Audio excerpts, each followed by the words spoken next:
Hi, I'm Christina Rodenbeck from the Oxford Astrologer, and I'm here with my friend Sally from Sally Kirkman from sallykirkman.com Mhm. to talk about the sign Gemini. Gemini, quick, Yeah, nimble. speedy, nimble, clever. Yeah, I like Geminis. I've got a lot of Gemini friends. Witty, fun, curious about life. I've been really interested in things. They've just got this, they're always fascinating and have sort of information about every subject in a way. How do you know all that? How do you keep all that information? I love that side of Gemini. Great fun to be around. And funny as well, witty, funny. Yeah. Um, and they're ruled by Mercury, of course, who Yeah. is the god of the messenger. Mercury is the messenger. Mm. He has winged feet and a winged helmet, and he carries the news around. And if you go to a newsroom anywhere in the world, you will find that it is full of Geminis or people with Gemini rising. It just is. Because they are the journalists of the Zodiac. They are here to see, witness, record, tell people stuff, know things. And that mercurial temperament can make them, when we use the word mercurial, right, that means of Mercury, which means someone who's quick to change their mind, but also quick to have their temper may go up and down as well. Although, again, it's because it's an air sign, there's quite a lot of, Geminis can be quite logical, quite rational. So you can explain things to a Gemini in a way that, say, I have a Gemini child, so that's why I'm thinking about you explain it to the Gemini, and they'll get it. You can explain stuff from when they're very tiny, and they'll understand because their little brains are like going really, really fast. Yeah. They can also have a great gift for speech, for speaking and writing. Gift of the gab. They've got gift of the gab. They're so good with communication in general, the spoken word, the written word. I mean, they're just music. That's why you find them in the media. Yeah. I mean, it's that they make great presenters, and they can talk to anyone as well. That's the other nice thing about Gemini, I think, is that often they can be really good linguists. They often really good languages. And I think it's that curiosity. It's that wanting to be able to speak to more people. So if you know more languages, then there's that interest in other cultures, other people.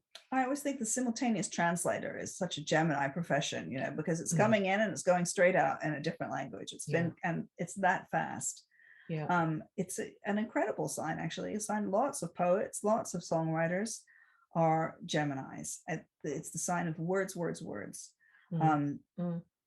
Yeah, I like Gemini very much as well. And it's the first air sign of the Zodiac. So it's when suddenly things lift off and take flight, and when you get to that sign Gemini, and suddenly you're communicating. So it's represented by the twins,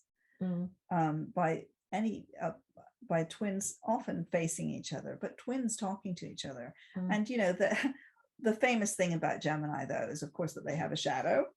Yes. Everybody talks about the Gemini shadow because they have a light side and a dark side.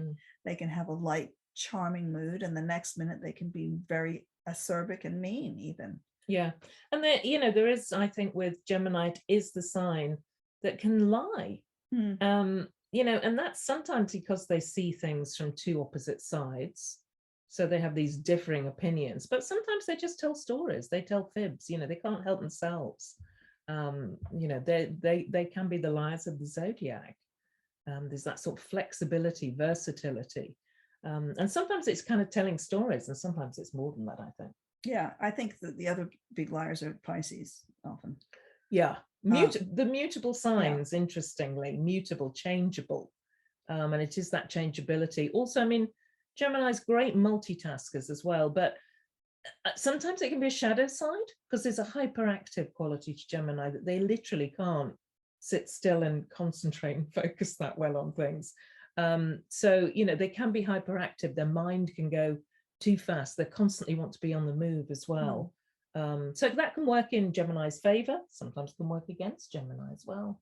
Well, I mean, I'm really interested in ADD because we've got it in my family, including me somewhat.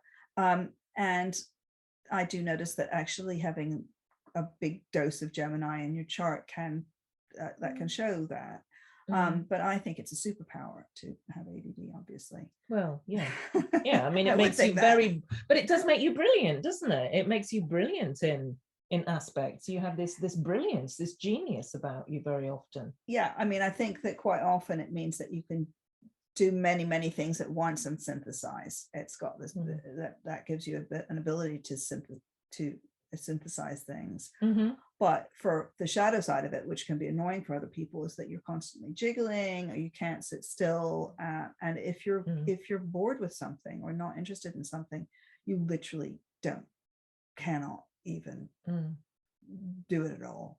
You know, and it's interesting because Gemini is known as a very chatty sign, right? The chatty sign, they can chat and stuff, but some Geminis can do that chatting, but some Geminis just not interested in small talk at all. They'll chat, yeah, but it's got to be interesting and intense. Yeah, maybe I agree with that. The ones I know are really chatty. Yeah, they can talk, you know, talk and talk and talk and talk and talk and anything as well. But do they want to do small talk? Yeah, maybe you're right. Maybe you're right. They're interested in talking about stuff. Yeah, it's not just gossip. Yeah. One I know can do the gossip.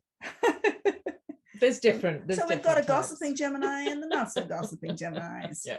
But I agree, they like to talk, but I think that a lot of Geminis like that kind of talk that's like productive. Yeah. You know, it's like, if it's gossip, got to be juicy gossip, not just, you know, what's the price of fish? Who cares? You know, who stole the fish? Yeah. Okay. Yeah. Thanks. Bye.